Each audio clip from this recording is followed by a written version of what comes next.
welcome to another episode of HUBchat. Today we are joined by the lovely Andy. Thank you for having me. Thank you very much for joining us, sir. So the purpose of these conversations is to allow you to introduce yourself a little bit, so that we can all get to know each other a little better in the community. Yeah. So if you could just start, with what projects are you currently working on here?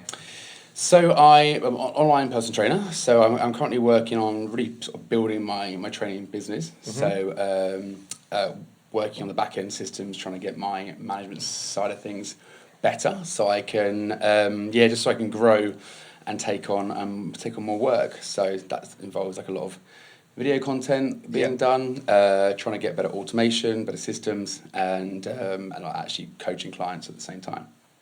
Yes, it's full on, that bit, isn't it?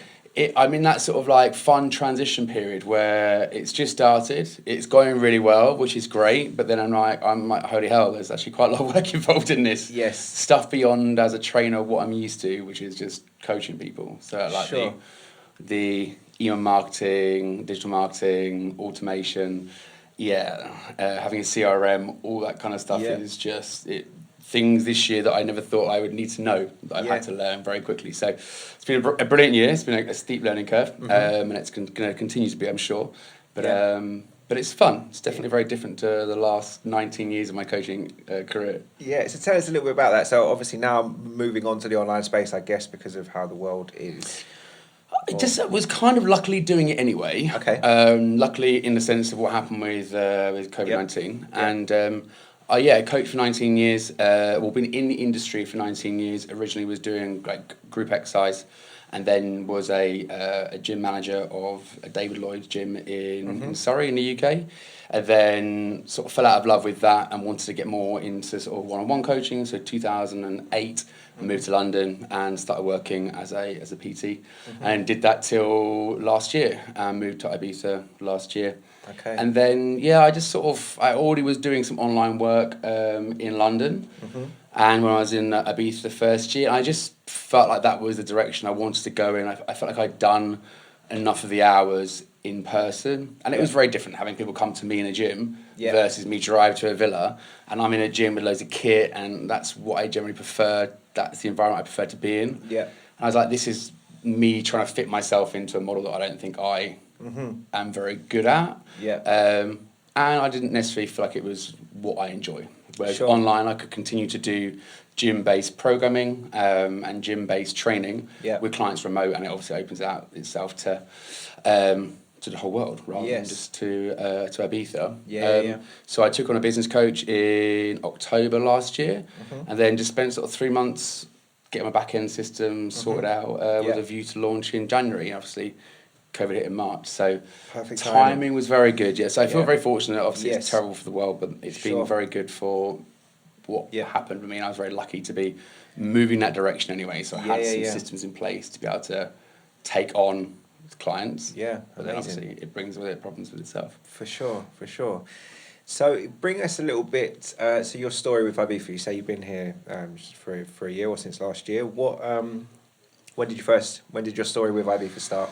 My first year I came here was 2005. I came here on a Friday, and on the Sunday we went to space, and it was Groove Armada on the outdoor terrace, because the old terrace was being refurbed at the time, so I knew no different.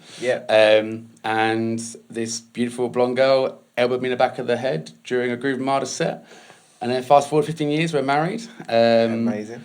We've been coming here every year, not missed a year. I think maybe I missed 1 year, I reckon. When I thought DC10 was closing, I think I missed a year. And then, got engaged here, got married here. So it was our wedding day, and we were like, we should make this our home. Like, we come here every year, it makes sense. Our friends, loads of our friends live here. So that's sort of set about a little bit of a 5-year, let's start moving things online, maybe let's start thinking about her going freelance. So it was a little bit of took a bit of time to we just bought a house as well, and I was doing the house up and wanted to make sure that I felt like I spent some time living in it. And I guess like anything, you just get a bit scared. Yes. I definitely was like a comfort zone kind of guy. And then took the plunge last year, and it's been amazing. It's been tough. Sure. But it's been amazing at the same time. Yeah, that leads me nicely to the next bit actually. With the, obviously with the world changing, with a lot of people questioning what are they actually doing with their time here. Maybe stuck in London, been working from home, maybe in Berlin or New York or wherever. What would you say to someone that's thought about making the jump? You just got to do it because it's not going to get any easier. Time's not going to get any more like perfect for it. Like we took our time to do it, but actually in reality, if I just taken a plunge, it'll lit a fire under me to get my ass in gear sooner. Yeah. And I definitely dug my heels in on things that just weren't important. And actually, when you have to do things, we all know that you put a bit of pressure on someone. It's amazing what you can do. It really is. So yeah, and like it is tough. Yeah. But the rewards like far outweigh the hard parts of what we're moving here. Amazing. Just now, obviously, we're at the Hub. You guys joined up, I think, a month ago now, right? Yeah. How would you describe the Hub to someone who hasn't been here yet? So obviously co-working space, but much more than that. I think it's just from someone that's been sat at home working to moving into the Hub and just being around other professionals. It's very easy to kind of like sit at home by yourself and stress, worry, overthink things, get in your head too much, probably not be so proactive. So just being around other professionals, just the ability to be able to bash out ideas, even if they're not 100% in your like sector, they're still, you can run some ideas past people, and it's just made, sort of cleared my head for just being a bit more creative maybe, and also just finding people that can help with parts of the business that I'm not so skilled at. So it's been a great move, and again, we probably should have done it slightly sooner, but it's been great since we've come here. Amazing, nice one. And just finally, what we're trying to kind of share some inspirational stories at the minute. So asking people, what if you look back over your career or your life, what's the thing that you're most proud of? I guess if I go for my career, that's a good one.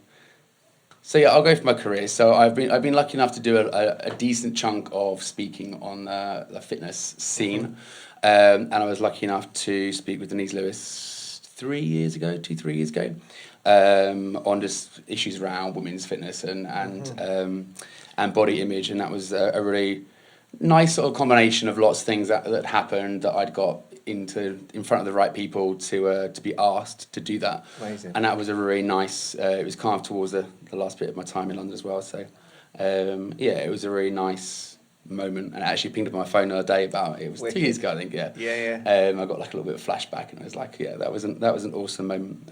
Nice one. But like lots of things, loads of little stuff. Sure, wicked. Andy, thank you very much for giving us the time. Pleasure. Nice one. Excellent. Cheers, dude. All right. Wicked.